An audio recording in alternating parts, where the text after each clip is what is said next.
when you look at the big picture, it's so much more easier to understand what it is we're fighting. And it's so much easier to understand that there is still this huge rift between these opposing worldviews. That worldview that was held by indigenous people and that is now held by people who, of their own choosing, choose to live harmoniously with animals and nature. And then there's that worldview that is always sought to destroy it, which sees animals as property and the environment as a natural resource. The worldview that sees even people as a target and as a commodity to be exploited. And I think that to me is what being a liberationist is about. It's not just about fighting for the liberation of animals, it's fighting for the liberation of oneself too. One of the Native American groups I work with up north is always accusing us white people of being aliens because we're always trying to alienate ourselves from the earth, but put concrete between us and the soil, put buildings between us and the trees, and separate ourselves from it. And it's time for that to change and to understand that we are one with the earth. And when it goes, when the atmosphere melts down, when our water is too polluted for us to drink, and there's no forest left, and there's not room for the wolves and the grizzly, there's also not going to be room for us. We're going to go with those systems. We are a part of it.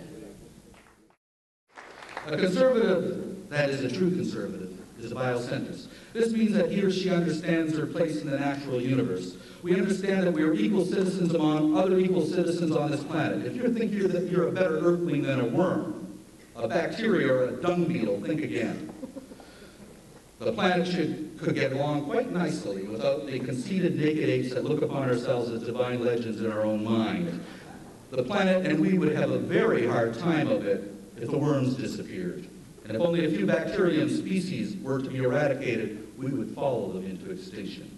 And this is one of the most serious problems of all, one that's not talked about by the media. Our poisoning of soil, water, and air could actually eradicate many species of bacteria, and in so doing, eradicate ourselves. Human beings exist on this planet in a matrix-like dream called anthropocentrism. We think for our pleasure because, well, we're human.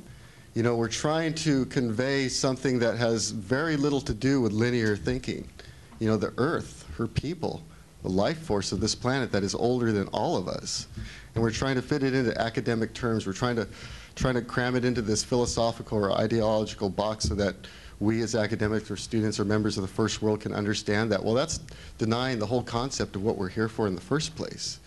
We're here to represent beings in their own terms, not in terms that will be palatable to you or the media or anybody, and definitely not in terms that will satisfy the people who are destroying them. During the 1974 first Greenpeace whale campaign, we encountered the Russian whaling fleet off the coast of California, and our idea to save the whales was to put ourselves between the whales bodily and the whalers.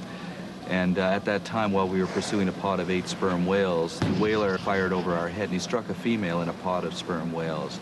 And suddenly the bull came full out of the water and dove, and we had been told that the whale would attack us. And we were waiting with a lot of anxiety for this whale to do just that, when I turned because the ocean erupted behind me, and the sperm whale had thrown himself out of the water straight at the harpooner on the bow of the Russian vessel.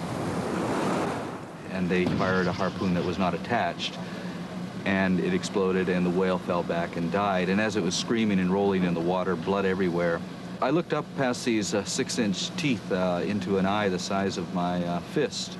And what I saw there was understanding, that the whale understood what we were trying to do. Because he could have very easily come forward and crushed us or seized us in his jaws and killed us. Instead, what he did was slowly slide back into the water, eye-to-eye contact all the way, and went beneath the waves and died. What I also saw in that eye was pity.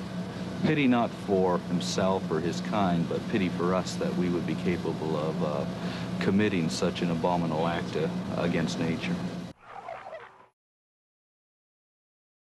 Given you have a wealth of experience of individual encounters with people in ecological resistance, would you describe them as people of faith?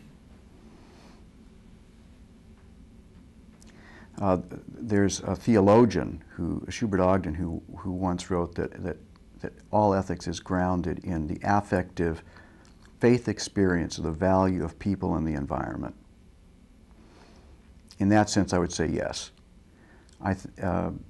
I think that if you look at both radical and mainstream environmental movements, and when you get past the surface with people, generally speaking, if not always, I'm still looking to find some examples where this is not true, but generally speaking, people have a deep sense of being bound to, connected with, and belonging to the biosphere or to nature, however they understand that.